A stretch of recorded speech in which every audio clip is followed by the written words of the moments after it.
कंवर साहब, स्पीकर ने KP assembly का इजलास 24 जुलाई तक मुलतवी कर दिया है। मखसूस नशिस्तों पर कामयाब अरकान हलफ नहीं उठा सके। क्या अब कल सेनेट इलेक्शन हो पाएगा या नहीं होगा?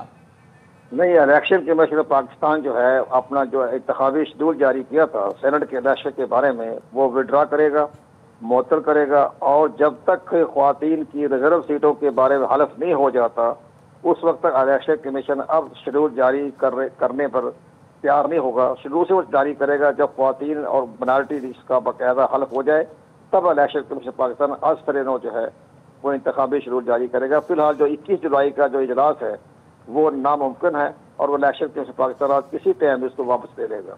अच्छा, अरकान अपनी दरख्वास्त वापस ले लेंगे और प्रोसेस जो है जो आज नहीं हुआ मुकम्मल, तो वो अगर दोबारा नहीं होता तो फिर क्या सूरत हाल की, फिर दोबारा नई तारीख आएगी?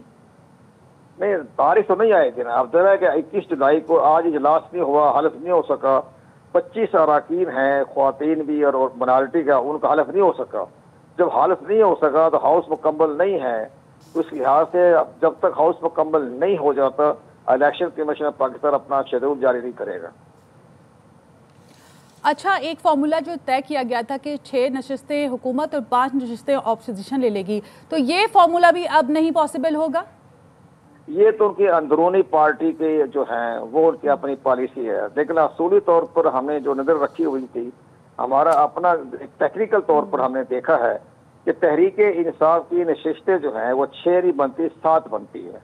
कौमी सूबाई असम्बली में इनकी नशिस्तें हैं 92, और उस फार्मूले के तहत इनको 5 सीटें जो हैं वो जनरल सीट मिलती है और 2 सीटें जो हैं वो टेक्नोक्रेट्स और ख्वातीन की मिलती है। इनकी 7 सीटें बनती है। इन्होंने किस बना पर अपनी एक सीट जो है वो अपोजिशन के हवाले कर दी थी, ये भी इनकी एक खास हिकमत अमली है या कोई हार्ड स्टेडिंग हो गई है जिसकी बना पर पार्टी में इख्लाफात पैदा हो रहे हैं। हमें ये नजर आ रहा है कि ये इलेक्शन कमीशन जो है। तो कंवर साहब, इलेक्शन रूल्स क्या कहते हैं? अब किसी सूरत कल इलेक्शन नहीं होंगे क्योंकि हलबर्दारी नहीं हुई है 25 सरकार की और तादाद भी पूरी नहीं है पेशावर असेंबली में अरकान की। देखो जी, स्पीकर के पास बेपनाह इख्तियारात हैं। जब तक जब सूबाई असेंबली का इजलास नहीं हो जाता तो इलेक्शन कमीशन पाकिस्तान तो उन्हें किसी किस्म की हदायत देने का मिजाज नहीं है। वो तो यही कहेगा कि हमें शेड्यूल जारी करते हैं, आपका इजलास नहीं हो रहा। अगर ये ख्वातीन की माइनॉरिटी की जो मसला ना होता, इनका हलफ का मसला ना होता, तो फिर इलेक्शन कमीशन पाकिस्तान ने एक्शन लेना था। ठीक है, बहुत शुक्रिया। हमारे साथ मौजूद secretary election commission Kanwar Dilshad साहब।